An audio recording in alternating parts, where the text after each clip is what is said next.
사도행전 15장. 어떤 사람들이 유대에서 안디옥으로 와서 이방인 형제들에게 모세가 가르친 풍습대로 할례를 받지 않으면 여러분은 구원받을 수 없습니다 라고 가르치기 시작했습니다. 이 사건 때문에 바울과 바나바와 그들 사이에 격렬한 충돌과 논쟁이 발생했습니다. 그래서 안디옥 교회는 바울과 바나바와 다른 몇 사람을 예루살렘으로 올라가게 해서 사도들과 장로들이 이 문제를 어떻게 생각하는지 알아보게 하였습니다. 바울과 그 일행은 교회의 전송을 받아 여행길을 떠났습니다. 그들은 베니게와 사마리아 지방을 거쳐가면서 이방인들이 하나님께로 돌아온 이야기를 전했습니다. 그들은 모든 형제들에게 큰 기쁨을 주었습니다. 그들이 예루살렘에 이르자 사도들과 장로들과 온 교회가 그들을 환영했습니다. 그들은 하나님께서 그들을 통해 일하신 모든 것을 보고했습니다. 그런데 바리새파에 속해 있다가 신자가 된 사람들 중에 이방인들도 할례를 받아야 하며 모세의 율법을 지켜야 합니다 라고 주장하는 사람들이 있었습니다. 사도들과 장로들이 이 문제를 의논하러 모였습니다. 많은 토론이 있은 후에 베드로가 일어나 말했습니다. 형제 여러분, 하나님께서 얼마 전에 여러분들 중에서 나를 선택하시고 이방인들에게 복음을 전하게 하셔서 그들도 이 복음을 듣고 믿게 하신 것을 여러분들도 아실 것입니다. 모든 사람의 생각을 아시는 하나님께서 우리에게 성령을 주신 것과 똑같이 그들에게도 주셔서 그들을 인정하셨습니다. 하나님께서는 우리와 이방인들을 차별하지 않으셨습니다. 하나님께서는 그들의 믿음을 보시고 그들의 마음을 깨끗하게 하셨습니다. 그런데 지금 여러분은 어찌하여 우리 조상들이나 우리나 모두 질 수 없던 짐을 이방인 신자들에게 지워서 하나님을 시험하려 하십니까? 우리는 그들과 마찬가지로 주 예수님의 은혜로 구원을 받는다는 사실을 믿습니다. 그러자 온 무리가 잠잠해졌습니다. 그들은 바울과 바나바의 말에 귀를 기울였습니다. 바울과 바나바는 하나님께서 이방인들 가운데에서 그들을 통해 행하신 모든 기적과 표적에 대해 이야기했습니다.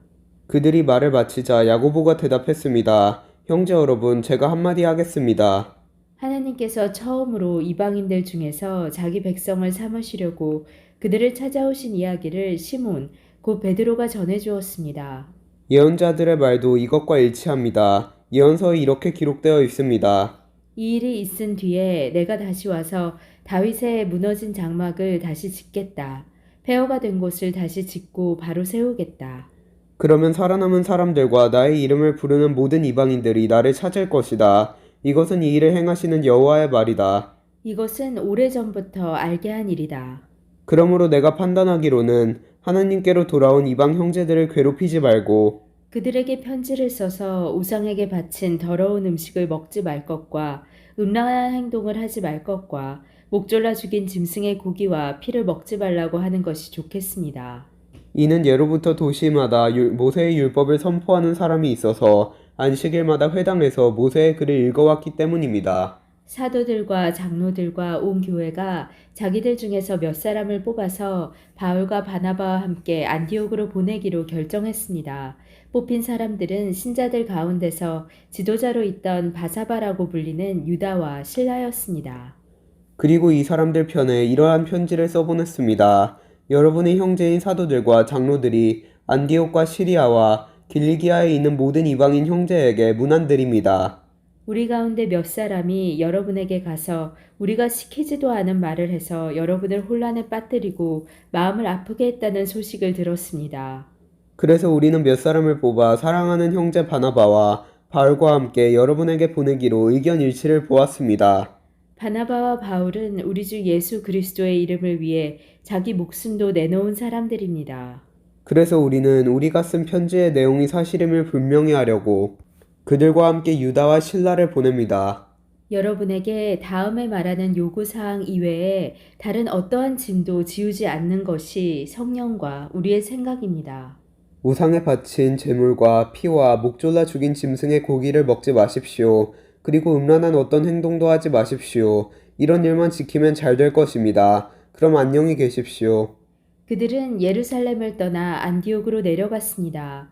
안디옥에서 신자들을 불러 모으고 그 편지를 전해 주었습니다.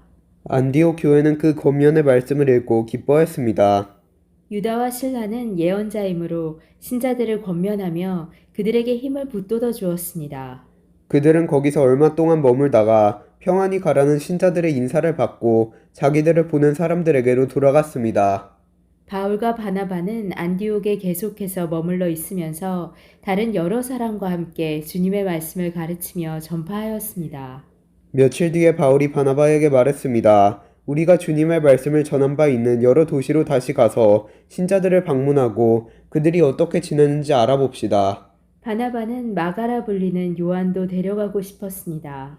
그러나 바울은 마가 요한이 그들과 함께 계속 일하지 않고 밤빌리아에서 그들을 떠난 사람이기 때문에 그를 데려가는 것을 좋게 여기지 않았습니다. 바울과 바나바는 이 일 때문에 심하게 다투었습니다. 그러다가 둘은 마침내 갈라서고 말았습니다. 바나바는 마가를 데리고 배를 타고 키프로스로 떠나갔습니다. 반면 바울은 신라를 선택하였으며 주님의 은혜를 빌어주는 안디옥 신자들의 환송을 받고 신라와 함께 그곳을 떠났습니다. 바울은 시리아와 길리기아를 다니면서 각 교회에게 힘을 북돋아 주었습니다. 아멘.